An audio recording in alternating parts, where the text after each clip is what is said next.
Bienvenidos a todos, a todas, al tercer episodio del podcast Genética y Mente. Hoy tenemos, como siempre, un invitado súper especial. Él es José Manuel Magdaleno, también compañero mío, por eso lo he traído aquí. Él es graduado de biotecnología por la Universidad Miguel Hernández de Elche, tiene máster de biomedicina por la Universidad de Alicante y cuenta con más de 3 años de experiencia en análisis genéticos. ¿Me equivoco en algo, Manuel o José Manuel? Hola Jordi, encantado de estar aquí contigo esta tarde, muy Igualmente. contento de que cuentes conmigo y tal y como dices, ¿no? Ahí vamos poco a poco ganando experiencia, sumando años y por supuesto aportando, ¿no? Sobre todo el conocimiento que tenemos. Así es. A ver, José, para empezar, ¿cómo fue tu camino desde que empezaste a estudiar el mundo de las ciencias en el bachillerato, luego estudiar biotecnología y luego especializarte en biomedicina? Pues te diría que un camino como bastante usual, ¿no? Normal, te diría, para lo que fue mi trayectoria. Yo, desde pequeñito siempre había querido ser matemático, no sé por qué, la verdad. Matemático. Un cambio así, el de última hora, me hizo estudiar biotecnología, que fue algo que decidí justo con 17 años, en segundo de bachiller. Y de ahí en adelante ya fue rodando un poco el asunto, ¿no? Estudié en la Universidad Miguel Hernández, una universidad que yo creo que tiene una docencia muy buena en biotecnología. Sí. Teníamos una base de genética altísima, ¿vale? Todos mis compañeros, gente excepcional, salimos con un nivel muy alto de genética y yo también seguí con esa inquietud. Seguimos también, cada uno se fue diversificando. Yo opté también por la rama de genética humana, sobre todo, la parte de biomedicina, de esa faceta más relacionada sobre todo con enfermedades. Y a raíz de ahí, pues ya hice luego un máster en la Universidad de Alicante, un par de años que estuve allí trabajando en la Universidad de Alicante y posteriormente ahora en una empresa analizando datos genéticos, ¿no? Que la verdad es que es muy gratificante. O sea, desde mi punto de vista te diría que una trayectoria como bastante normal, lineal, por supuesto con sus giros de guión, pero muy suave, ¿no? Muy coherente todo, o sea, sobre todo transiciones muy normales. No ha habido ningún giro brusco todavía en la carrera profesional. O sea que más o menos fue con 17, 18 años cuando decidiste dedicarte a la genética, ¿no? Cuando dijiste, esto es para mí. ¿O Sí, fue más en la te diría, universidad?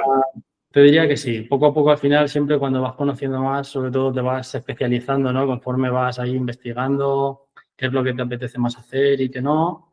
Pero sí, yo diría que el primer punto, digamos, de contacto fue sobre todo con 17, 18 años y a raíz de ahí buscar, ¿no? Buscar y profundizarte en el tema y ver qué te apasiona y querer saber más y a raíz de ahí seguir adelante. O sea, eso, todos los oyentes que estén interesados, yo siempre les recomiendo que miren todas las opciones que tienen y, la genética es una más, por supuesto, y una muy bonita.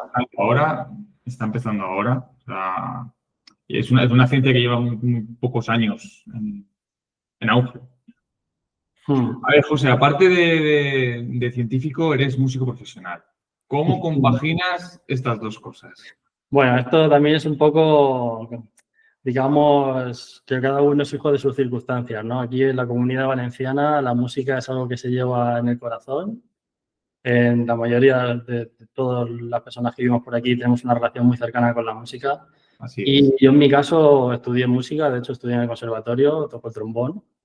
Y te puedo decir que es una vida difícil, ¿eh? O sea, son vidas muy complementarias. A mí me aportan mucho a nivel personal, pero sí que es cierto Muy demandante. es muy demandante, sobre todo en tiempo, y son vidas, digamos, que tienen pocas cosas en común. Entonces, a mí, por ejemplo, me ayuda muchísimo a desconectar, mi descanso mental, incluso aunque siga haciendo cosas, yo sí que me lo noto.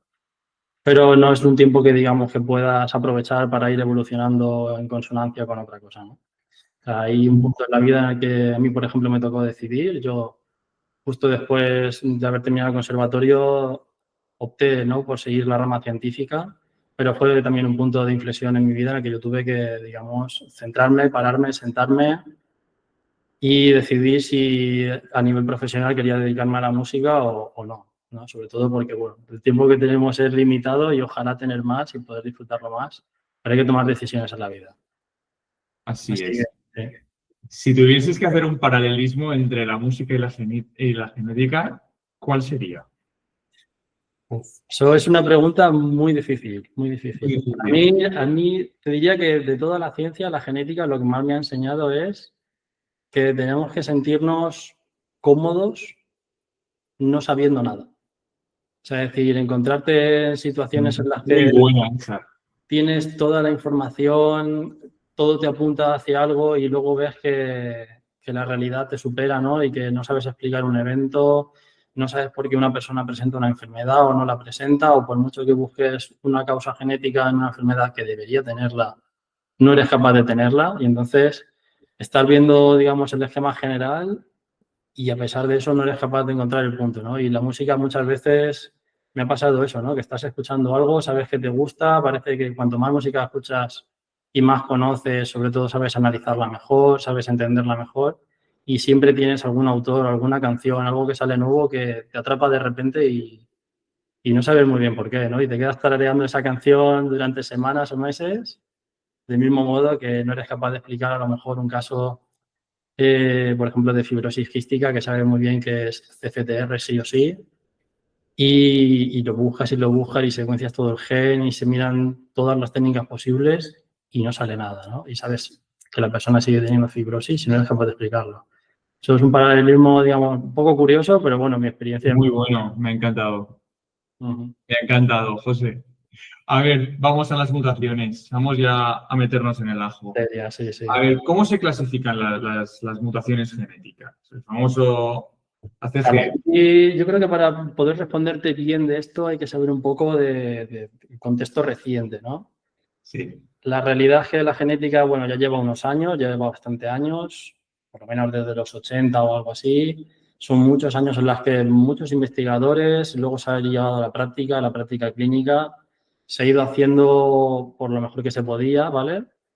Pero cada laboratorio, cada especialista ha hecho un poco en función de lo que podía y quería.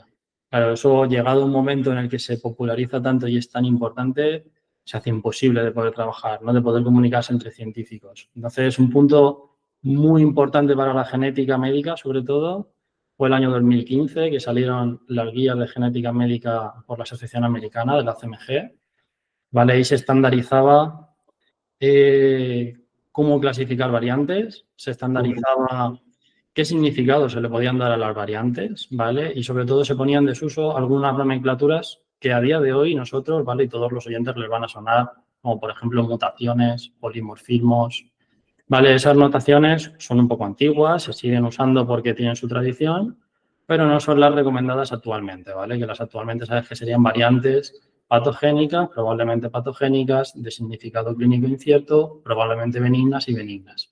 Entonces, a partir de 2015 cambia totalmente el paradigma y realmente en los últimos 10 años, desde 2015 a 2025, no ha cambiado mucho la estructura.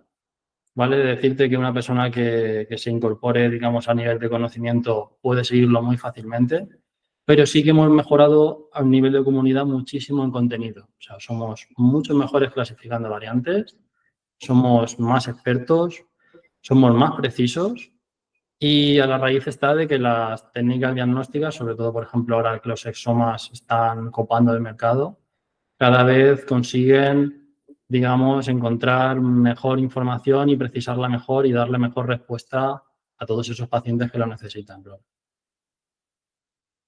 Muy bien. Pues, Muy bueno. sí, bueno, metiéndonos en materia luego, si quieres, vamos a verlo más en detalle, ¿vale? Pues Sí, todo. entonces, ¿puedes explicar así también, a grosso modo, aunque esto ya lo hablé con el antiguo invitado Manolo, qué diferencias hay entre mutaciones puntuales, inserciones, deleciones, así a grosso modo? Realmente es una diferencia que te diría que es, por un lado tenemos las variantes en su sentido estructural, ¿vale? Por decirlo, variantes que suponen el cambio de una base nitrogenada por otra, sería una mutación puntual. Variantes que pueden suponer la pérdida o ganancia de muchas bases o de pares de bases, ¿vale? Que pueden ser desde 5, 6, 10 a cosas grandísimas, como por ejemplo las grandes translocaciones, grandes deleciones, ¿vale? O sea, lo más importante a ese nivel es que nosotros sepamos qué técnica tenemos que coger para poder estudiarlas, ¿vale? Nadie va en su sano juicio va a hacerle un cariotipo a una persona para darle una secuencia de una mutación puntual Del mismo modo que no tiene sentido que si sospechamos, por ejemplo, que una persona puede tener síndrome de Down, que sabes que es una trisomía del cromosoma 21, 21. le hagamos un exoma, ¿no? O sea, sería como matar moscas a cañonazos. Entonces, por un lado, las variantes es importante que las conozcamos así. Es importante siempre que nosotros, a la hora de ofrecer un diagnóstico, nos fijemos siempre en el fenotipo clínico que tiene el paciente o en caso de que no sea un diagnóstico que sea para, por ejemplo, medicina reproductiva, cuáles son los potenciales problemas, ¿vale? Porque eso nos ayuda a elegir la técnica y eso es lo que nos ayuda a enfocar los estudios. Y luego sí que hay otra, digamos, forma distinta de clasificar las variantes que es en función de el cambio funcional, ¿no? Que nosotros esperamos. Pues si caen, por ejemplo, dentro de una zona génica, si están dentro de una zona codificante, si esperamos que supongan un cambio de aminoácido por otro, que estén en una zona de splicing, que sean variantes de pérdida de función. Digamos que esas son clasificaciones un poquito más específicas y ese tipo de clasificación está orientada a que todos los profesionales que trabajamos en genética seamos coherentes analizando, ¿vale? E interpretando el significado que presentan esas variantes. ¿Vale? Entonces, eso es un matiz importante, ¿vale? Porque cada clasificación siempre tiene como muy orientada su forma de ser, ¿vale? Tiene su objetivo detrás. Y cuando nosotros nos ponemos así, que ahora, por ejemplo, veremos, pues eso, variantes de pérdida de función, variantes tipo missense, variantes sinónimas, variantes, o sea, esa clasificación es lo que nosotros vamos a utilizar luego para poder interpretar todos los datos y poder llegar a esa conclusión que era la clasificación de la variante que hablábamos antes, ¿no? Por ejemplo, pues que sea probablemente patogénica, ¿no? Y podemos asociarla a una patología en concreto. Ajá. Vale, ya he explicado un poco lo que son las mutaciones puntuales, las inserciones de lecciones.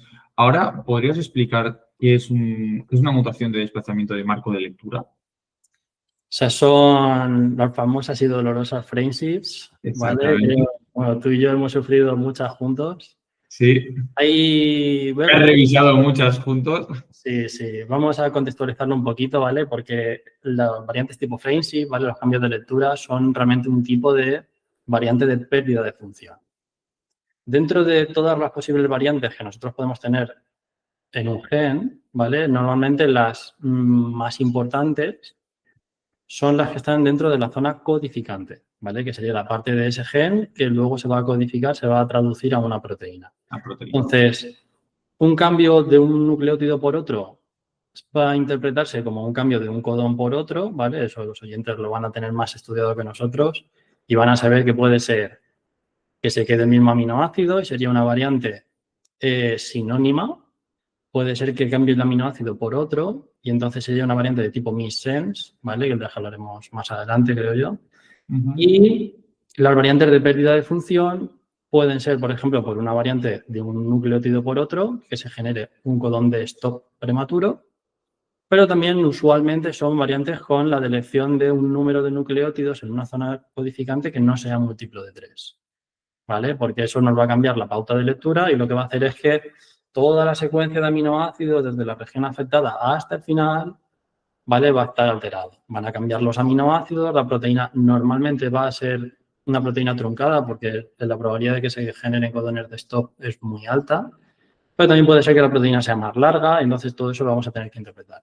Esas variantes de pérdida de función, ¿vale? Todos esos stops, esos frameshifts, son variantes que por lo general suelen ser deleterias, ¿vale? Causan la pérdida de función y que, bueno, en función del gen en el que esté afectado, pues puede presentar, por ejemplo, una patología. Si la variante es dominante, si la variante tiene una patología con herencia recesiva, pues vamos a necesitar una segunda variante, ¿vale? Y entonces, eso es importante porque esas variantes, a lo largo, ¿vale?, de estudiar muchos y muchos pacientes en toda la comunidad, todo el mundo presentamos un montón de variantes nulas, Jordi. Tú y yo, los dos tenemos un montón de variantes nulas en muchos genes que probablemente no se han estudiado nunca, nunca se van a encontrar en otros genomas que se hayan estudiado, pues son variantes que muchas veces son familiares o que son de, digamos, de muy reciente, que no vienen de un ancestro común y se han estudiado, digamos, en las nuevas generaciones. Entonces, todas esas variantes son importantes porque fueron las primeras que se supieron interpretar, digamos, con cierta precisión. ¿Vale? Si nosotros hablamos ahora, por ejemplo, de las variantes tipo missense, como un cambio de aminoácido, cuando nosotros nos fijamos en las guías de la ACMG, ¿vale? Que es las que hablábamos antes, tú lo sabes también como yo, que hay muchísimos criterios, todos ellos indicando si una variante se asocia más con ser patogénica o con ser benigna. Así es. Pero prácticamente todos los criterios están enfocados en las variantes de tipo missense, ¿vale? De tipo cambio de aminoácido. Porque esas variantes, el problema que tenían es que son dificilísimas de interpretar. O sea, es decir, si tú tienes una proteína que tiene 300 aminoácidos y tienes un stop y de repente tienes 50, pues bueno, puedes interpretar que es patogénica o no y a raíz de ahí surgen más investigaciones y se acaban demostrando o no. Pero la cantidad de variantes tipo missense que tenemos cada persona, Es enorme. paciente, es enorme. Incluso en los genes en los que a veces se acotan, ¿vale? Para algún tipo de estudio, sigue siendo enorme. Y sigue siendo dificilísimo de interpretarlo, ¿vale? Si un cambio de valina por leucina, de alanina por serina, de incluso cambios a lo mejor que pueden parecer más trascendentales, como de lisina por glutámico, ¿no? Que te cambia la carga. Ese tipo de variantes son dificilísimas de interpretar. Y de hecho, a día de hoy, sabes que de la mayoría de variantes que nosotros secuenciamos en un paciente, que nosotros somos capaces de interpretar, no somos capaces de darle un significado último, ¿no? No somos capaces de determinar si eso realmente está haciendo algo o no, o si tiene una implicación o no, y acaban siendo clasificadas en ese cajón desastre que se llama variante de significado clínico incierto. Muchas de ellas tipo missense. Sí. Entonces, por eso digo que muy importante la variante que me comentabas de pérdida de función tipo Framesy, muy importante las otras variantes de pérdida de función, ¿vale? Incluso variantes que históricamente se habían asociado como que eran algo benigno, que todo el mundo podía tenerlas y no cambiaba nada. Variantes sinónimas, ¿no? Que decías, bueno, si no cambia nada en la proteína, aunque cambie el ADN, no va a ser tan importante. Y dices, no, nada más lejos de la realidad. Sí que es cierto que es un indicativo, ¿no? Que, bueno, en caso de no saber nada, parece que eso apoya que no tenga ningún efecto, pero tenemos muchísimos ejemplos secuenciados y bien estudiados por la bibliografía de pacientes diagnosticados que tienen variantes que en un principio no eran nada porque eran sinónimas y luego se han descubierto que estaban afectando a través de otros mecanismos, ¿no? Que a veces... Exactamente. Desconocemos. Exacto, eso es, que muchas veces no los tenemos en cuenta, no los tenemos en mente y cada vez que recopilamos vamos sabiendo más y más. Eso es lo más importante de la genética, te diría, de estos años, que cada vez somos capaces de integrar más la información que tenemos hasta llegar a darle un significado a eso que secuenciamos, ¿no? Que es infinito. Increíble, increíble. A ver, José, has estado explicando un poco qué es la CMG, cómo se clasifican estas mutaciones, qué tipo de mutaciones hay. Y ahora te pregunto yo, ¿cuál es la diferencia entre mutaciones somáticas y germinales? ¿Y cómo afecta sobre todo cuando tú estás estudiando a un paciente y ese paciente tiene mutaciones en células somáticas, sea cáncer o lo que sea, o tiene en células germinales? Sí, bueno, eso es un caballo de batalla, realmente. Bueno, tú explícate como puedas. No te creas que es nada fácil. O sea, creo que lo vamos a poder explicar bien, ¿vale? Creo que entre tú y yo vamos a ser capaces de explicarlo bien. Pero es cierto que luego a nivel práctico es toda una dificultad, ¿vale? O sea, el concepto puede estar más o menos claro, pero no deja de ser un inconveniente cuando uno quiere ponerse a trabajar con ello. Entonces, la idea general es que todas las variantes germinales, ¿vale? Tienen que ser portadores las personas a nivel de heterocigosis u homocigosis, ¿vale? Porque nosotros hemos heredado un alelo por vía paterna o materna y el otro por la otra vía. Entonces, eso es como bastante intuitivo, ¿vale? Se forma el cigoto, pues todos los alelos que corresponden al espermatozoide y al óvulo se juntan y todas las células de nuestro cuerpo en principio deben ser iguales. ¿Qué pasa? Que a lo largo de nuestra vida, por motivos que a veces son espontáneos, ¿vale? No tienen por qué ser patogénicos, desarrollamos cambios en el ADN en algunas de nuestras células. Entonces, esas mutaciones que están presentes solo en algunas de nuestras células, ¿vale? Son las que nosotros vamos a ver a nivel somático. Entonces, esas mutaciones a nivel somático, lo más importante es que no se van a trasladar a nuestra descendencia, pero sí que pueden tener una implicación a nivel de salud, ¿vale? En nuestra vida, ¿vale? Nosotros, imagínate un ejemplo muy típico. Después de que se haya producido todo el desarrollo embrionario, sabes que hay muchos agentes químicos que son mutagénicos. El más famoso te diría que a día de hoy es el alcohol, ¿vale? Por mucho que la gente quiera defender tomar alcohol, yo soy el primero que disfruto una cerveza, pero hay que saber, el alcohol es un elemento mutagénico, ¿vale? No hay ninguna dosis segura del alcohol porque el problema que tiene es que genera mutaciones, ¿vale? Muchas veces son reparadas, no tienen ninguna implicación, pero eso genera, ¿vale?, una serie de variabilidad que pueden pasar. Pues en este caso con el alcohol podrían ser de nuestros hepatocitos. Si fuera, por ejemplo, en el caso de la luz solar, sabes que tenemos que ponernos crema solar, sobre todo por las zonas más expuestas, pues en la cara, en la piel, en los brazos, porque también es un elemento mutagénico. Todos esos cambios que son somáticos, realmente, permíteme la palabra, son una putada a nivel técnico porque nos genera una variabilidad, ¿vale?, que muchas veces no estamos interesados en ella y nos genera ruido. Y en cambio hay otras veces en las que vamos a estar especialmente interesados en ella. O sea, es decir, no es lo mismo que nosotros queramos estudiar a una persona para ver si va a transmitirle una enfermedad a su descendencia o no. Entonces no estaremos interesados para nada a nivel somático. Que si nosotros tenemos un paciente que, por ejemplo, presenta cáncer de mama y sabes que hay muchas variantes en BCR1, BRCA2, PTEN, genes estudiadísimos, Así es. que tienen un efecto importantísimo en la probabilidad de presentar cáncer de mama o de presentar cáncer de próstata o otro tipo de cáncer. Entonces, eso es importantísimo, ¿vale? La diferencia viene del origen de donde sale esa mutación. Y sí que es cierto que, aunque a nivel conceptual, digamos, parece bastante sencillo, tú vas a poder, digamos, ahora contestarme y ver que cuando nosotros nos ponemos a estudiarlo es muy difícil, ¿vale? Porque te encuentras con esa variabilidad. Ya te digo, nosotros esperamos, por ejemplo, que una variante heterocigota esté al 50% en las lecturas que nosotros secuenciamos, por ejemplo, por exoma. La realidad es mucho más difícil, ¿no? O sea, tú te has encontrado muchas variantes que ves ahí al 22, 23 y ves que parece cierta y lo que tienes que hacer realmente es comprobarla por otra técnica, confirmarla, que realmente sea algo o no. Así es. Y eso es lo que te hace siempre dudar, ¿no? De que puede haber algo que está escondiéndose y que no está saliendo correctamente. Muy buena explicación. Me ha encantado. Como siempre, José, te explicas a la perfección. A ver, vamos ya a ver a las causas de las mutaciones. A ver, ¿cuáles son las principales causas de mutaciones espontáneas en células humanas? Esto ya lo has dicho un poco, lo has explicado un poco antes, pero sí. más entrando en detalle. Vamos a entrar aquí.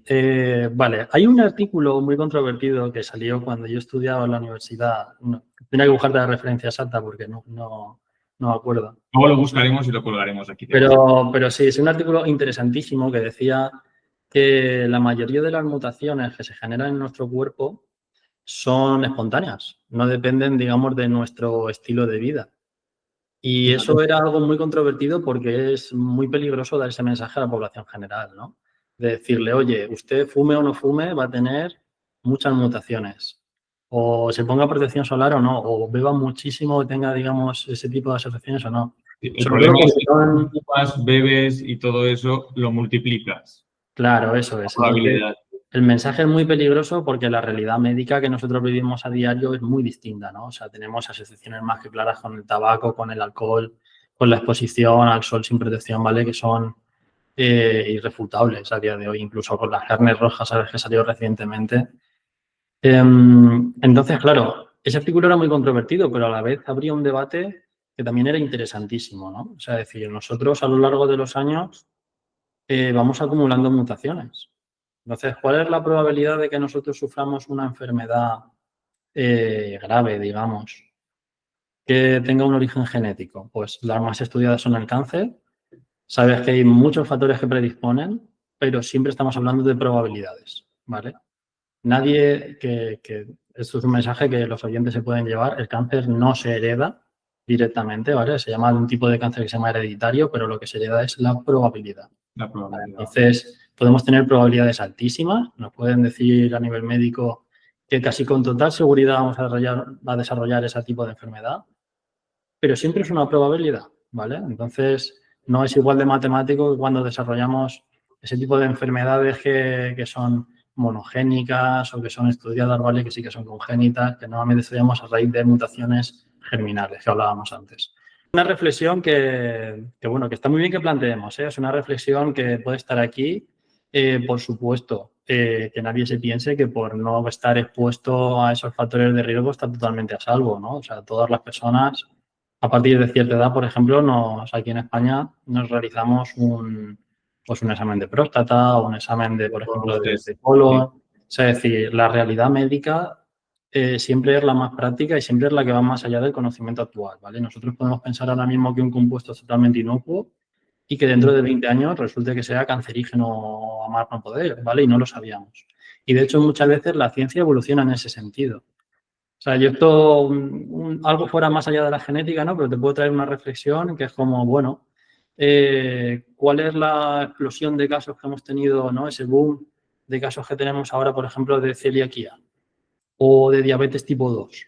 O ¿Por qué? incluso, Porque te hacen más screenings. claro, o si te Hacen vas más a... screening a edades más tempranas y por eso se capta a tiempo. Eso es. Y el tratamiento no es lo mismo, un tratamiento de cualquier enfermedad al inicio de la enfermedad que cuando la enfermedad ya está avanzada. Una cosa como la celiaquía te va destrozando todos los peritos intestinales, que tienen un nombre, no me acuerdo. Sí. Eso te lo va destrozando todo. Cuando antes tú sepas que eres celíaco y evites comer gluten que te destroza ese vello intestinal, pues mejor vas a estar. Eso es. Más calidad de vida vas a conseguir. Y eso lo podemos extrapolar a cualquier cosa. O sea, por ejemplo, Y fíjate que siempre... la próstata, ahora creo que es a los 45, me parece, ya empiezan a hacer, o los 40, no lo sé, de hacer test de próstata. Por eso Claro. te digo que yo te diría, digamos que como opinión personal, más allá, pero bueno, me parece un buen criterio, que siempre vamos un poco a remolque de la realidad, ¿no? O sea, es decir, primero ocurre un boom con unas enfermedades nuevas y luego poco a poco vamos explicándolo o vamos generando o vamos entendiendo las causas. Hace cientos de años probablemente había muchos menos celíacos, incluso aunque la capacidad de detección de ahora sea muy buena, ¿no? Mucho mejor que hace unos años. O la cantidad de auge, por ejemplo, de casos de diabetes, que es casi una epidemia a nivel mundial. O sea, es decir, Sí, todas estas cosas son yo creo que enfermedades muy multifactoriales, que tú vas a coincidir conmigo que todavía no comprendemos ahora, y eso es lo que yo quiero transmitir, que el hecho de que no las comprendamos significa que no somos capaces de identificar, digamos, esa causa, pero la causa totalmente. sigue estando ahí, ¿sabes? O sea, sí que tenemos que cuidarnos de todos esos factores ambientales que ya sabemos que son mutagénicos y, bueno, poco a poco se irán descubriendo más, seguro, y se irán mejorando y a nivel de sociedad lo iremos implementando, ¿no? Así es, José. Y hablando de mutaciones, vamos a pasar a hablar de los errores. ¿Cómo influyen estos errores en la replicación del ADN? Eso realmente es el motor de la evolución, ¿no? Como se dice. O sea, el hecho de que nosotros presentemos variantes únicas, que sean nuestras, no es casualidad. O sea, seguimos evolucionando, digamos, a nivel genético poblacional y, bueno, presenta una serie de, digamos, de inconvenientes y no. A nivel poblacional, por ejemplo, sabes que ha habido una explosión de la cantidad de personas que somos en el mundo en las últimas generaciones. Eso es importantísimo a la hora de estudiar la genética. Porque nosotros, por ejemplo, habréis comentado ya por algún lado, seguro, que están todas esas variantes que vienen de una ascendencia, ¿no? Que están los típicos famosos test, estos que te pueden decir de qué etnia procede. Eso es otro melón de empresas Sabes como que, o sea, decir, y sí, sí. CTC&Me. Al margen, digamos, de la utilidad que pueda tener o no, sabes que hay variantes que vienen, digamos, enfocadas y se sabe que vienen, digamos, de un ancestro común. Y en cambio hay otras variantes que son totalmente nuevas, que son únicas y exclusivas de cada uno de nosotros. Yo decía antes que nosotros tenemos variantes que son probablemente patogénicas y patogénicas, que portamos todos nosotros, no nos pasa nada porque sabes que somos diploides, tenemos 2 alelos y la mayoría de los genes, con que uno de los alelos sea funcional, somos totalmente sanos, ¿vale? No tenemos problemas. Así es. Pero sí que es verdad que presentamos muchísimas variantes que hasta que no se estudie nuestro genoma propio no van a salir a la luz. Entonces, eso viene en parte por lo que tú dices de las mutaciones, por ejemplo, que vienen por el error de la polimerasa, vienen por otras mutaciones que se pueden generar después, pues mutaciones puntuales que afecten a las células germinales, ¿vale? Que sería un tipo de mosaicismo muy concreto, que es el mosaicismo germinal, que ese sí que se puede heredar. Entonces, eso es muy importante de saber. Creo que el dato estadístico estaba por unas 300 mutaciones por cada cigoto formado, ¿vale? Ostras. Ese creo que era, digamos, un poco el dato orientativo que podemos tener en la cabeza. Y 300 mutaciones, digamos, variantes, son muchísimas. Y claro, lo que tú dices, aunque las probabilidades no sean exactamente iguales en todos los puntos del genoma, depende mucho de dónde pueda caer, ¿no? O sea, puede afectar a un gen y hacer que un cigoto sea totalmente inviable, o puede simplemente afectar a regiones que sean repetitivas o que no tengan ningún tipo de importancia tan precisa como para que un nucleótido les cambie su función, ¿no? Entonces, eso es importantísimo. Creo que sí. O sea, todas las personas tenemos muchísimas variantes, ¿vale? Que pueden ser patogénicas o no, y que nuestros descendientes las van a seguir teniendo, y no necesariamente es malo. O sea, sí que tenemos que tener esa prevención genética que estamos desarrollando ahora la ciencia para poder mejorar la calidad de vida cuando eso sí que tiene una implicación. Ajá. Pero, por supuesto, vivimos perfectamente sanos con ellas, ¿no? Cambiando de tema, vamos a hablar un poco sobre los virus. ¿Sabes si pueden provocar mutaciones? Los virus son, bueno, son una mutación por sí, ¿no? Podríamos decir. Los virus, la mayoría no. La mayoría de los virus no nos van a generar ningún tipo de daño a ese nivel, ¿no? A nivel genético. Virus como, por ejemplo, pues una gripe, un resfriado, virus de los cuales ya tenemos vacunas y se saben que no nos van a generar ningún tipo de causa a los que estemos vacunados perfectamente protegidos, ¿no? Por la polio, la torferina. De hecho, el virus, sabes que no nos generan, incluso en el caso de tener la enfermedad, a ese nivel. Pero hay otros virus muy concretos. Como por ejemplo, sabes que estamos ahí, ¿no? El virus del VIH, sabes que la última etapa inmunodeficiencia. ahí está, es uno de ellos que se puede insertar en el genoma y, bueno, tiene su complicación, sí que es cierto que no es su patología principal, pero, bueno, hay otros virus que también tienen mecanismos muy parecidos, ¿no? Los herpes también se insertan en el genoma. Hay otros virus que, por suerte, no son humanos, entonces a nosotros a nivel biológico no nos afectan, pero los hemos estudiado todos los que tengamos una relación con la biología, ¿vale? Pues todos Ya sabéis que pueden saltar a humanos. Ya lo vimos hace unos años. Claro. Algunos son más cercanos. Por ejemplo, el caso del VIH se cree que sí, que viene, en este caso creo que venía del mono. Del mono, sí. Pero los virus que están tan alejados es dificilísimo, ¿vale? Los bacteriófagos, por ejemplo, que han sido muy estudiados en biología, que sabes que pueden algunos tener un ciclo lítico o lisogénico, que en ese caso entonces sí que se insertan en el genoma y generan mutaciones y todo eso. Nos ha ayudado mucho a nivel de estudio, sobre todo de comprensión biológico. Pero vamos, es a nivel genérico, digamos, que sabemos que sí que hay virus que tienen esas causas. Incluso sabemos que hay virus cuya principal complicación son esas causas, ¿vale? O sea, el virus, por ejemplo, hay virus que se llaman directamente como el tipo de tumor que suele generar, ¿no? Que es pues el virus del sarcoma de Kaposi, por ejemplo. O sea, es decir, es un mecanismo que tenemos estudiado, es un mecanismo muy complejo, pero también es cierto que tenemos una medicina detrás que nos ha protegido muy bien contra ese tipo de virus, ¿no? O sea, no es nuestra mejor complicación. Te diría que nuestra mayor complicación somos nosotros mismos, que insistimos en, por ejemplo, beber mucho alcohol, seguir fumando, seguir haciendo todas esas cosas que no deberíamos, ¿no? El tema del estrés también y la metilación del ADN, eso es otro melón que ya hablaremos igual. Exacto, eso sería un tema interesantísimo, pero yo creo que sí. Los podcasts se pueden centrar incluso solo en la metilación, es chulísimo ese tema. Y José Manuel, te voy a preguntar sobre los factores ambientales también, que ya lo hemos hablado un poco antes, pero a ver, ¿cómo influyen los factores ambientales y los hábitos? Ya hemos hablado del alcohol, no fumar, pero por ejemplo, el no ser sedentario, el moverte, el vivir no en un ambiente de ciudad, sino vivir más al aire libre y no tener estrés. ¿Cómo influye esto en nuestra genética? Yo, a ver, por deformación profesional siempre pienso un poco en la genética, ¿no? Siempre cuando tengo un poco más de introspección y medito un poco, acabo pensando que la genética es el último de los factores influenciados ahí, ¿no? O sea, por supuesto tiene su implicación, ¿Tú crees? pero por supuesto que, por ejemplo, tener una vida activa va a tener una implicación mucho mayor en pues, tener un sistema cardiovascular competente y ser bueno, tener un sistema muscular bueno que nos proteja, por ejemplo, contra la diabetes a edades avanzadas. Todo ese tipo de cosas van a influir, por supuesto, que esto tiene sus excepciones y sus casos muy importantes estudiados. Por ejemplo, cuando se vio con el tema de la hambruna, sobre todo en el siglo XX, que fueron luego estudios transgeneracionales en los que se vio que se En podía, Holanda. eso se podía transmitir a través de varias generaciones, digamos, pues esa capacidad humana de poder retener más o menos grasa, ¿no?, en el cuerpo. O sea, decir, que eso al final son predisposiciones a...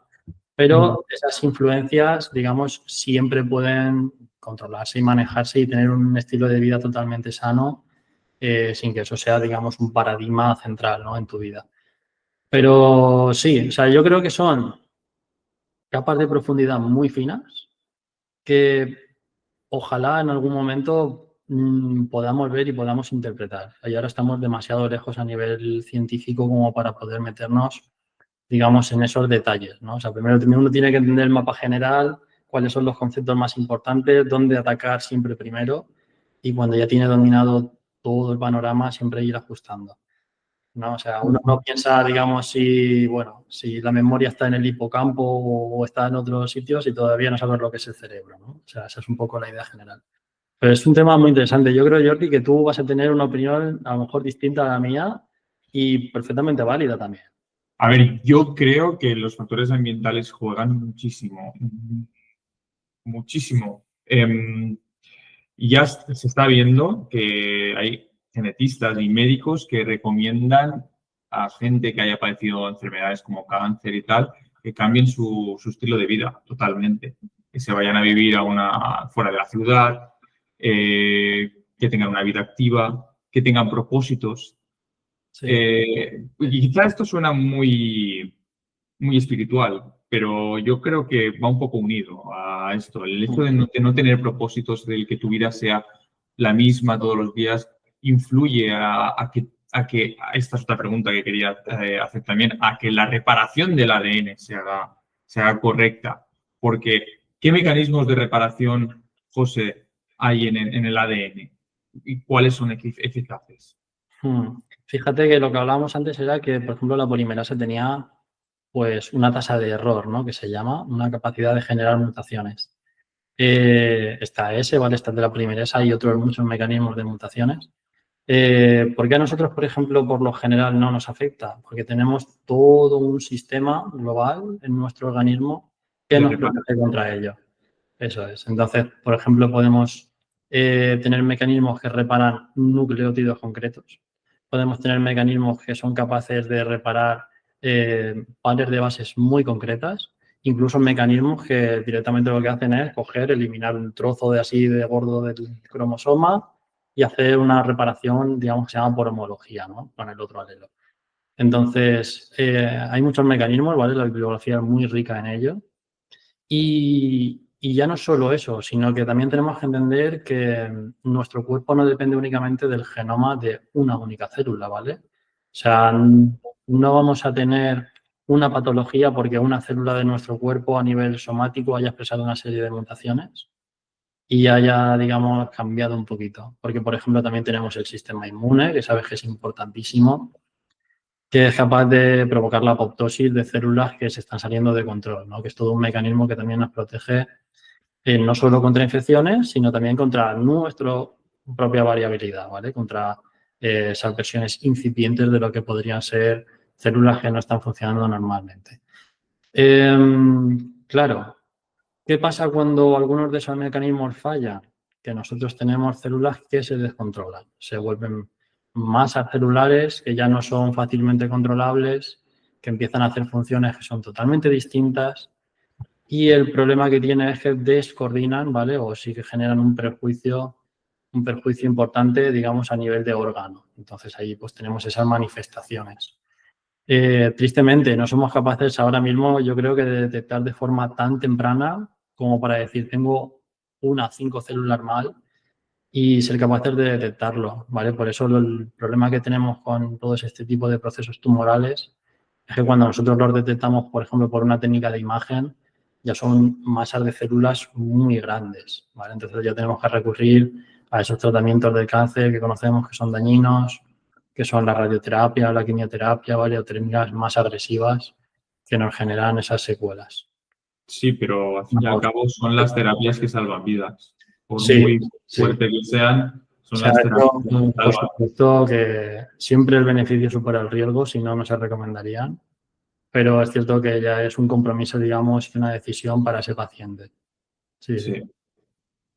Sí, Bueno, a nivel molecular te puedo decir que es eso, que tenemos todo un sistema de reparación, ¿vale? Que nadie se alarme. Por ejemplo, lo hablábamos al principio, ¿no? Yo soy el primero que disfruto una cerveza, tú también. La cerveza tiene alcohol, ¿vale? Ese alcohol que vamos a tomar, aunque sean dosis pequeñas, en principio podría descontrolarse, pero ves que tenemos toda una adaptación. De hecho, las bebidas alcohólicas, ¿vale? Eran un tipo de forma de conservar los alimentos y suponían en ese momento un beneficio mucho mayor al riesgo que tenían. Porque antes, por ejemplo, las enfermedades que realmente nos tenían un poco en vela eran las infecciones, ¿no? Hasta el principio de ese siglo XVIII, XIX, XX, que empezamos a poner un poco de orden y a controlarlas, sobre todo a nivel de poblaciones, con vacunas, todas esas terapias preventivas. así es. Ujú. Así es. Vamos a cambiar de tercio, José. Monogénicas. ¿Qué son las enfermedades monogénicas? Bueno, las enfermedades monogénicas son, digamos que nuestro principal avance en genética en los primeros años en los que fuimos capaces de comprenderlas. O sea, nosotros ahora mismo tenemos muchas enfermedades muy bien estudiadas que sabemos que vienen únicamente por la disfunción de un solo gen. ¿Vale? Mencionábamos la fibrosis quística, que es el gen CFTR. Bueno, también están algunas dominantes, como el gen del retinoblastoma, que sabes que están ahí, enfermedades tipo la enfermedad de Noonan, muchos, bueno, los síndromes son un poco más complejos, pero sabes que hay muchas enfermedades que vienen ahí. Y además sabemos que la mayoría de nosotros, o todos nosotros, somos portadores en muchas de ellas. Es decir, tenemos uno de los dos alelos que no son funcionales. Nosotros somos totalmente sanos, pero eso es muy relevante a nivel de nuestra descendencia. Entonces, las enfermedades monogénicas han sido, digamos, el principal avance para poder entender esas enfermedades, sobre todo muy raras, ultra raras, esas que vienen con prevalencias de que se cuentan en pacientes por millón, que hay enfermedades, por ejemplo, que en España pueden haber 2, 3, 4 pacientes o incluso ninguno. Y esas enfermedades monogénicas son importantísimas de estudiar porque a pesar de que las prevalencias son tan bajas, cuando nosotros sumamos la prevalencia de todas las enfermedades monogénicas por separado, tienen una importancia muy alta, ¿vale? Tienen una incidencia muy alta y muchas veces son enfermedades que podríamos catalogar, digamos, a nivel popular como silenciosas, ¿no? Que nosotros no las vamos a sufrir nunca, no las vamos a tener, pero siempre tenemos el riesgo de que, oye, sobre todo en los matrimonios que sean consanguíneos, ¿vale? Por ejemplo, Iba a preguntártelo ahora mismo, la consanguinidad. y al final son temas, digamos, que se han ido estudiando a raíz de esas cosas, ¿no? O de poblaciones cerradas, tipo enfermedades, o sea, características de poblaciones como los samis o los judíos askenazis. Es que Vale, nacéis. son poblaciones muy De cerradas. hecho, leí, es que no, igual estoy metiendo la pata y estoy diciendo una barbaridad, pero yo leí que entre los judíos nazis creo que hay casamientos así concertados, se casan así de forma un poco concertada, pero ya se hacía un estudio genético que luego ya decidían si querían tener descendencia o no. Pero ya se hacía un estudio genético porque, claro, como es una población que no se mezcla ni entre los otros judíos, son sus propios. Sí, sí, sí, muy Y hermética. un estudio genético para ver si eran portadores de enfermedad. Fíjate que eso es muy curioso. O sea, de hecho, los estudios de portadores importantísimos, muy relacionados con las enfermedades monogénicas, son esos estudios en los que se estudia una pareja normalmente, ¿vale? Porque han habido indicios, porque la familia tiene algún tipo de sospecha o muchas veces porque son consanguíneos, ¿vale? Y se quiere ver si la descendencia tiene un riesgo o no, estudiando esas enfermedades. Pero a pesar de que esos estudios venían en un principio, sobre todo por la ascendencia judía, ¿vale? Porque tienen incidencia muy alta de algunas enfermedades, como la disautonomía, que es una enfermedad durísima. digamos que la sabiduría popular que luego nosotros hemos reinterpretado, ¿vale? A raíz de nuestro conocimiento, sabemos que a nivel, digamos, de las poblaciones ya teníamos esa conciencia, ¿no? O sea, tú sabes que los judíos muchas veces practican la circuncisión. Sí. Entonces, la circuncisión no deja de ser un corte, entonces genera una pequeña hemorragia. Y tú sabes que muchos de nosotros, prácticamente nosotros todos, te haces un corte, se cura perfectamente y no hay problema. ¿Qué pasa si tú sufres hemofilia? Que Pues que esa no sé. hemorragia puede ser muy grave, incluso a pesar de ser tan poquita, ¿vale? La herida. ¿Qué pasaba con los judíos? Que claro, cuando tenías un hijo y se le hacía la circuncisión y había tenido un problema que incluso podía causar la muerte, porque estamos hablando de miles de años atrás, ¿vale? Cuando tenías un segundo o un tercer hijo y antes han habido casos de esos de problemas de hemofilia, ya se sabía que a lo mejor al tercer hijo no se le practicaba la circuncisión, ¿vale? Porque tenían ese riesgo. Entonces, es un tipo de conocimiento que a lo mejor en su época lo habían ganado a nivel de empírico y que nosotros hemos sido capaces de reinterpretarlo a través de la ciencia mucho después, ¿no? Y darle ese sentido y ver que es perfectamente coherente el avance del conocimiento con las prácticas que se han venido haciendo. Sí que sí, muy importante esos estudios de portadores, muy importante esas enfermedades monogénicas y, bueno, un contraste también con las enfermedades multifactoriales, ¿no? Que de eso me vas a hablar enseguida tú. Sí. Y vas a saber que son, bueno, nuestros Continúa, caballos de continúa. batalla. ¿Qué son las enfermedades multifactoriales? Esos son nuestro caballo de batalla actual, ¿no? Son enfermedades que realmente estamos lejos de empezar a comprenderlas ahora mismo. O sea, esa es la realidad. O sea, la realidad es que tenemos una serie de enfermedades, pueden ser, por ejemplo, la diabetes tipo 2, enfermedades con causas genéticas muy difusas, pero que se sabe que tiene que tener algo genético ahí, ¿no? Que tiene que haber algo detrás. No somos capaces de comprenderlas directamente. Sabemos que hay personas que tienen algunos alelos que estadísticamente predisponen a ello. Tiene que haber una combinación ahí con el medio ambiente, con lo que tú hablabas, ¿no? Totalmente del estilo de vida.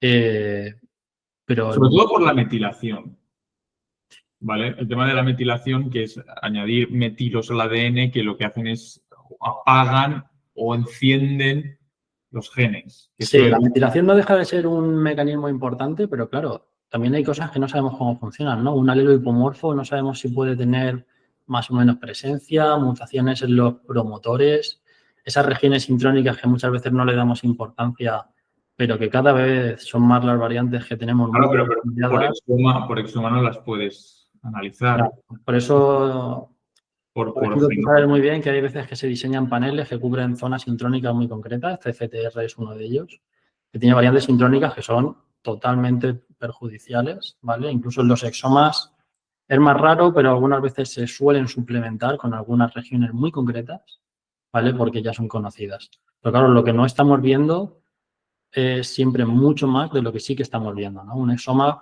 puede suponer como mucho que un 2% de todo el genoma, de toda la cantidad de pares de bases que tenemos. Entonces, esas enfermedades multifactoriales, vamos, yo ojalá me equivoque y las comprendamos muy pronto, pero yo tengo la sensación de que estamos todavía lejos de empezar a saber qué es lo que está pasando ahí. Y son importantísimas, ¿eh? O sea, esas enfermedades, no te equivoques, van a ser las enfermedades que nos van a acabar afectando todos de una forma u otra. Lo que tú hablabas, de esa forma de nuestro estilo de vida que cambia tan rápido, que tienen más estrés, tienen menos estrés, tu alimentación es un poquito mejor, un poquito peor. Porque a unas personas les afecta más, a otras les afecta menos. Ahí está, ¿no? O sea, somos distintos y somos distintos también a nivel de ese tipo de enfermedades, sí. Y a José, ¿puedes mencionar alguna mutación que sea beneficiosa, que nos haya beneficiado en lo que es el desarrollo humano? Bueno, o sea, hay algunos ejemplos que son un poco curiosos, ¿vale? Sabes que hay mutaciones como, por ejemplo, en el HBV o en el HBA, que Sabía que ibas a ir por ahí. son mutaciones que afectan a la A hemoglobina. nosotros nos afectan, lo que Entonces, hace es reducir los hematíes de la sangre, eso es. pero claro, eso para las personas que viven en entornos donde hay paludismo, ¿no? Eso es. La malaria, sobre todo, es una enfermedad que, bueno, inexplicablemente tenía una incidencia muy baja, sobre todo en zonas de África, que es muy común, ¿no? Y en cambio a los extranjeros les afectaba a casi todos. Y ahí está, ¿no? Es una mutación que, bueno, es curioso que a pesar de ser, digamos, perjudicial para el cuerpo humano si la tienes en homocigosis o si tienes una heterocigosis compuesta, que tienes enfermedades como la talasemia, que son muy graves en los casos más graves, fíjate que es curioso que nos protege contra un organismo patógeno. Y luego hay otros genes que a lo mejor son un poco más desconocidos porque sobre todo ya entran fuera del ámbito médico, que, bueno, que se sabe que tienen ahí una implicación, ¿no? O sea, creo que era el gen de la actina 3, hablo de memoria, ¿vale? Pero que sí que estaba asociado con un mejor rendimiento físico, ¿no? Esa mejor tolerancia a la fatiga, esa mejor tolerancia al ejercicio, una mejor refrigeración corporal. O sea, es decir, sabemos que hay variantes, ¿vale? Que nos predisponen a eso. Incluso sabemos, por ejemplo, que muchas competiciones, ¿vale? A nivel de deporte de élite, suelen estar copadas por personas de etnia, digamos, africana, ¿no? Que no sabemos por qué muchas veces, otras veces sí que podemos deducirlo, pero tienen esa capacidad por encima del resto de las etnias. Incluso hay un caso curioso que muchas veces los medicamentos nos pueden afectar a esto, ¿vale? Si tú ves, por ejemplo, esto ya es un poco más detalle, un poco friki, pero Sí, yo no, creo que... tenía una pregunta preparada, pero sí, dispara. Fíjate que en los deportes de natación la cantidad de asmáticos es altísima. Natación de élite te hablo. Entonces, ¿qué está pasando ahí? ¿Acaso el asma te hace ser mejor nadador? Pues, por lo visto, no. Pero sí que hay una relación, porque el tratamiento del asma se ve que sí que podía influir a tu capacidad, digamos, a tu rendimiento físico, ¿no? A la hora de nadar. Y si tú te fijas en todas esas olimpiadas, en los concursos de élite de natación y lo comparas con la población general, la cantidad de asmáticos aumenta drásticamente. O sea, es algo que siempre nos sorprende. Cuando te das cuenta, No tenía ni idea. cuando te das cuenta y ves esas asociaciones, ¿Lo has leído en algún PubMed o algo? eso es, bueno, es un dato que al final te acaba llegando porque te dedicas a la genética y poco a poco, cada vez que lo miras, te das más cuenta, ¿no? O sea, yo creo que ahora que lo sabes, te vas a empezar a fijar Pues y sí, lo vas a ver. Sí, sí. pues sí, sí. Hay muchas cosas que están enganchadas, ¿no? Que dices, ¿cómo puede ser? El otro día, un caso de un Klinefelter, de una persona autista, que le habían hecho un panel de autismo y se ve que hay concordancia el Klinefelter con el autismo. Yo lo busqué expresamente. Y sí, Sí, sí sí. que hay concordancia entre esas dos patologías. Y sobre todo, por ejemplo, eso nos trae a cuenta, ese ejemplo es muy bueno porque hay muchas patologías, por ejemplo, en el caso de Klinefelter, que a edades tan tempranas no se distinguen tan bien. O sea, uno tiene en su mente que un Klinefelter puede tener un fenotipo asociado muy claro y muy distante a lo mejor de otro tipo de patologías como el autismo. Claro, pero eso se ve ya en un adulto, claro, pero no Claro, en eso es. un niño como lo es. Y O sea, entonces fíjate que toda esa ¿puedo expresión... explicar el Klinefelter qué es? Bueno, claro, perdón. Claro, porque Klinefelter, estamos sabes hablando que de... es bueno, un síndrome, ¿vale? De una alteración cromosómica, en este caso por tener un cromosoma además. Las personas con Klinefelter suelen ser XX, Sí. ¿vale? Desarrollar mamas, suelen desarrollar caderas, Sí, sí, o, pueden tener ¿sabes? problemas de fertilidad, pueden tener pues toda una serie de, digamos, de fenotipos asociados, ¿vale? De expresiones que pueden ser patológicas o simplemente fenotípicas, pero que son muy características, ¿no? Y en cambio, algo que no tenemos en mente cuando pensamos en esos pacientes es en la etapa evolutiva de esa enfermedad. Porque una persona recién nacida a lo mejor presenta una serie de características muy confusas. De hecho, uno de los mayores éxitos, te diría, de la genética, sobre todo con las enfermedades monogénicas que hemos hablado antes, sería la capacidad de predecir, la capacidad de prevenir, ¿no? Igual que se hace la prueba del talón a todos esos bebés que nacen, poder hacerle esa prueba genética y confirmar que tiene una enfermedad, por lo que hablábamos de la celiaquía, y sabes que puedes evitar el gluten, o de la fenilalanina, que sabes que puede generarte fenilcetonuria. Entonces evitas la fenilalanina y tienes una vida totalmente normal. O sea, es decir, eso tiene que haber sido, y desde mi punto de vista lo es, uno de los mayores éxitos de la disciplina de la genética. Entonces, en el punto en el que nosotros seamos capaces de hacer eso con otras enfermedades, estaremos aportando, digamos, muchísimo a todas esas futuras personas y esos pacientes. Totalmente. Totalmente. Vamos a ir finalizando. Te voy a hacer unas cuantas preguntas para terminar este bloque. A ver, explícame, José, ¿qué son las mutaciones de novo y cómo afectan a la descendencia? Mutaciones de novo, todo también un tema controvertido. Siempre, bueno, las mutaciones de novo, por ejemplo, he de decirte que al principio no hemos hablado de las variantes que son germinales, de las variantes que son somáticas. Sí. Entonces, de novo está estrictamente relacionado, ¿vale?, con esas variantes germinales. Cuando nosotros hemos heredado una variante de uno de nuestros padres, la variante es heredada, ¿vale?, germinal heredada. Si nosotros presentamos una variante de novo, significa que nuestros padres no la presentan, ninguno de los dos. Son variantes importantísimas, sobre todo las enfermedades que son dominantes, porque pueden presentarse por casos aislados en una familia y a nivel genético es importantísimo a la hora de darle un consejo genético a esa pareja que quiere tener a lo mejor más hijos, porque pueden tener un riesgo de recurrencia o no. Incluso a pesar de ser de novo, hay que informarlas y hay que darle un consejo genético, ¿vale? No, o sea, esto muchas veces los profesionales a veces no somos capaces de ver el bosque mirando solo los árboles, pero sí que hay riesgos de recurrencia cuando ya se ha presentado una variante de novo. Muy importante, las variantes de novo son eso, variantes que nuestros padres no las tienen, nosotros sí. Muchas veces no se puede terminar de distinguir a nivel práctico si la variante es de novo o si proviene del mosaicismo germinal de uno de nuestros padres, ¿vale? Porque el mosaicismo germinal es dificilísimo de estudiar. Cuando tienes que tener muestras de esperma, la cosa es más sencilla, pero cuando tienes que tener muestras de óvulos, sabes que todo se complica. Claro. Entonces, las variantes de novo, lo importante es que siempre, esto para los oyentes, pertenece, digamos, a una categoría de criterios de la CMG que hablábamos antes. Cuando una variante es de novo, siempre es un indicio de su patogenicidad, ¿vale? Siempre va a indicar que esa variante puede ser algo, pero no es suficiente, ¿vale? Aparte de ser de novo, tiene que presentar más cosas para que esa variante sea algo relevante. ¿Qué es lo importante de ahí? Saber si la variante es de novo, lo más importante es si tienes ese riesgo de herencia o no.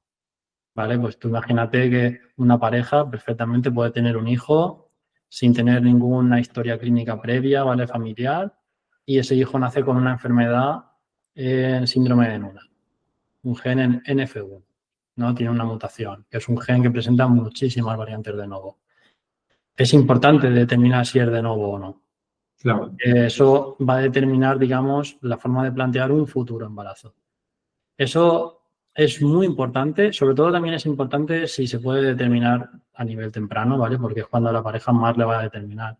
Que tú puedas determinar si tu variante es de novo o no y no te ha afectado tu calidad de vida, no importa, ¿vale? Si tú eres portador en una variante, imagínate que eres portador en, no sé, ABCD6, cualquier gen que tenga una herencia recesiva, ¿vale?, y solo presentas una mutación, que esa variante sea de novo o no, no es tan relevante, ¿vale? Pero sí que es importantísimo, sobre todo con las enfermedades dominantes, porque solo con esa variante ya vas a tener esa enfermedad. Es muy fácil a nivel de procedimiento, pero iba a decir, muy sí, complicado a nivel familiar muchas veces. Sí. Y hablando de otro melón, el tema de la inteligencia artificial, ¿cómo lo ves ajustado a la genética? La inteligencia artificial es, bueno, el boom del día a día, ¿no? Es imposible hablar de algo sin hablar de la inteligencia artificial. Es algo Creo que quiero hablar. también esto, la genética copa ese privilegio, ¿no? O sea, es casi imposible hablar de biología ahora mismo sin hablar de genética, casi que te dediques a lo que te dediques. Y con la inteligencia artificial, pues bueno, no sé, yo he estado oyendo ya varios años que nos van a sustituir a todos por máquinas, entre comillas, ¿no? No, eso yo creo que no. Y yo tengo la sensación que es al contrario, ¿no? O sea, nos está haciendo a todos un poquito mejor, pero en el punto en el que siempre nos vamos a fiar nosotros más de nosotros mismos que de la inteligencia artificial. Hasta que no llegue ese cambio de paradigma, nuestra vida va a seguir igual. O sea, yo te puedo decir, por ejemplo, que en mi vida profesional la inteligencia artificial me ayuda a ser mucho más eficiente, me ayuda a enfocar, digamos, toda la atención que yo quiero, todo el tiempo que yo le quiero dedicar a esas variantes más importantes, en un caso sobre todo pues, cuando son difíciles.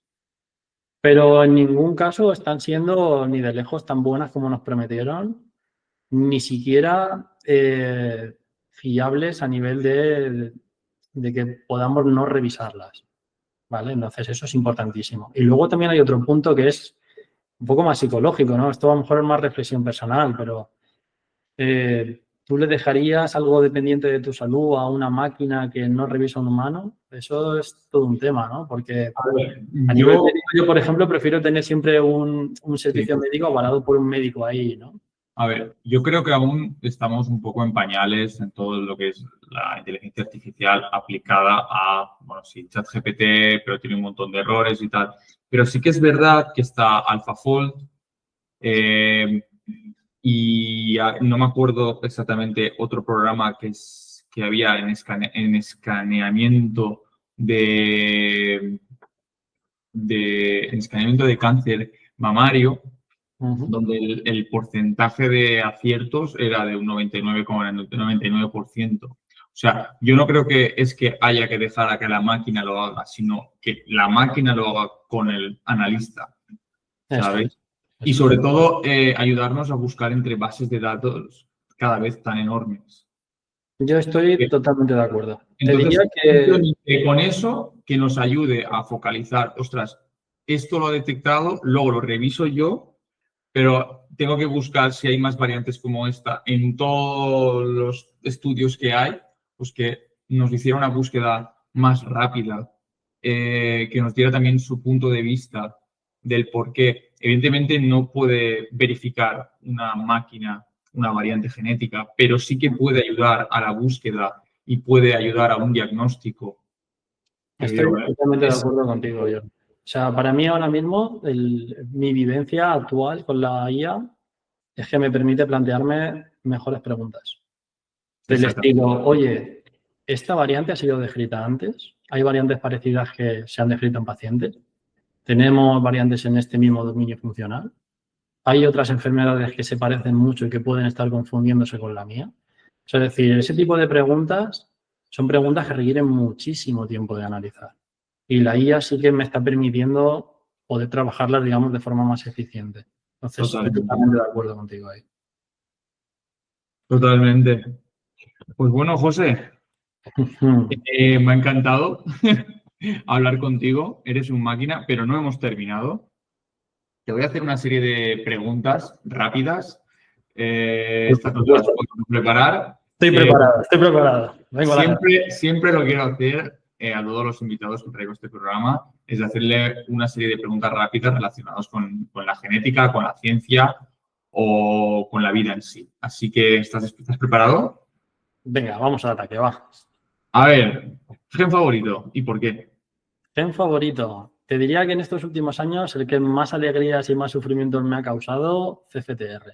Es un gen archiconocidísimo, muy bien estudiado y gratificante en el sentido de que muchas veces el problema que tenemos es que tenemos muy poquita información de los genes y en cambio con este gen lo que me pasa es que tengo que empezar a nadar a través de la información porque presenta, por ejemplo, la patología una expresividad muy variable y clasificar las variantes es todo un desafío.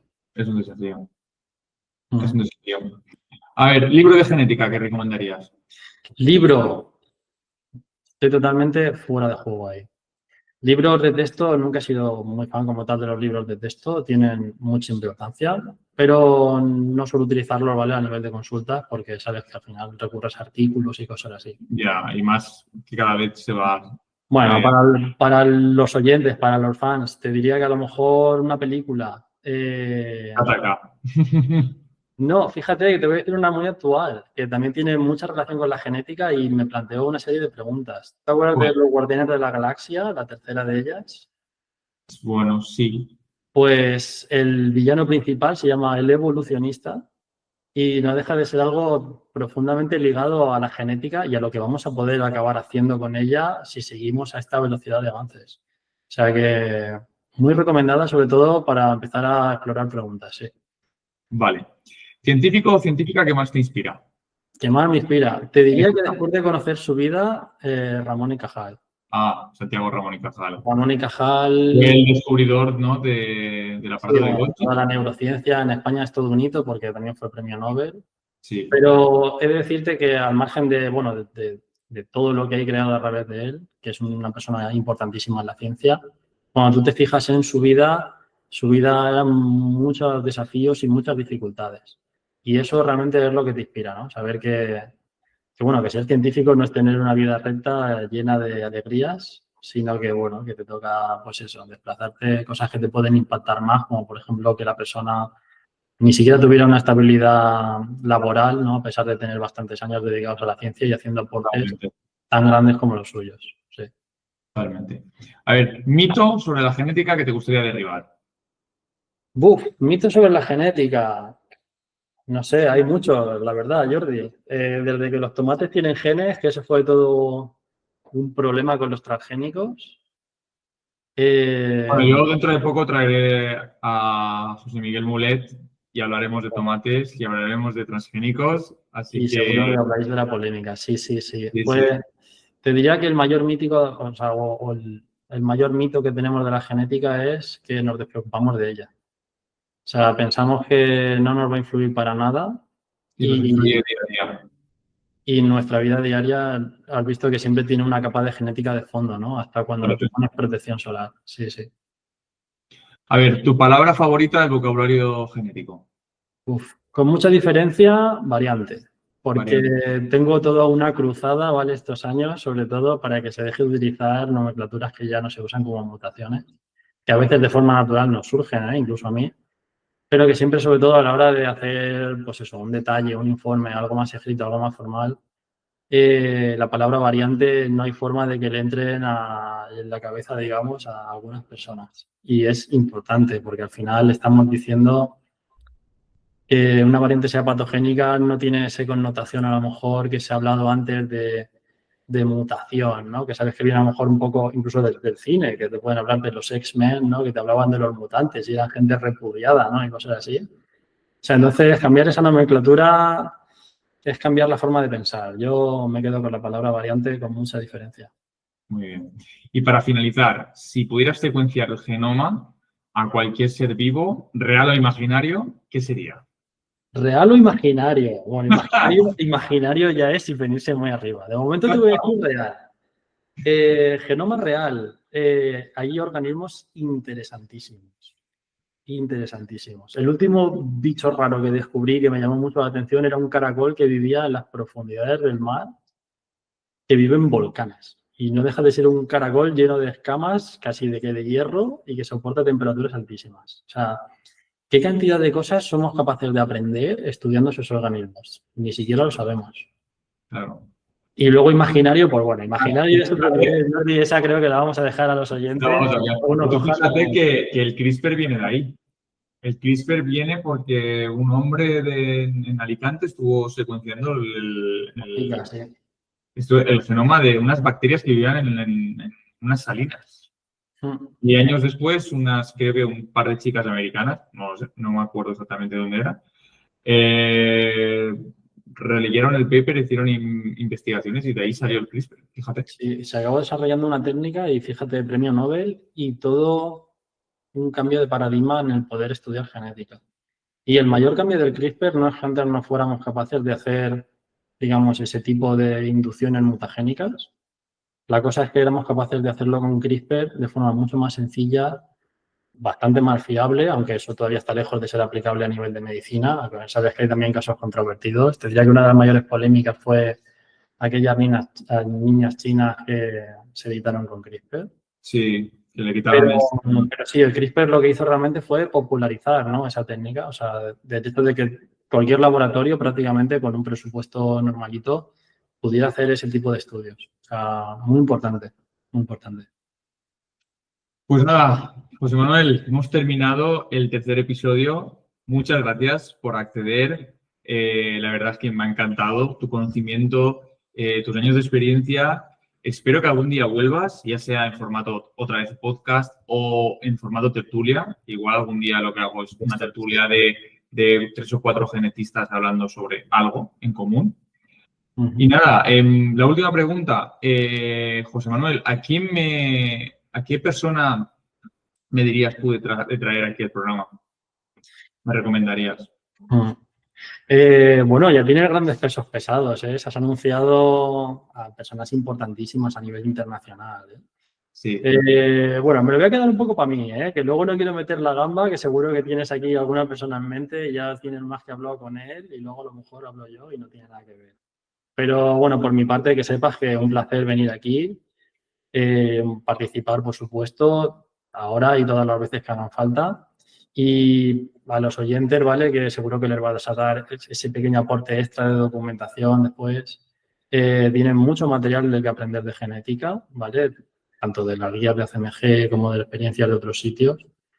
Tienen muchas cosas interesantísimas que conocer a nivel médico y a nivel práctico, que hablamos, a mí, por ejemplo, se me va siempre un poco por interés, ¿no? La parte médica, pero los avances en cultivos, por ejemplo, también están ahí y los avances en otras áreas que vais a hablar en todo el podcast son importantísimas y están revolucionando, digamos, la forma que tenemos de entender a los seres vivos.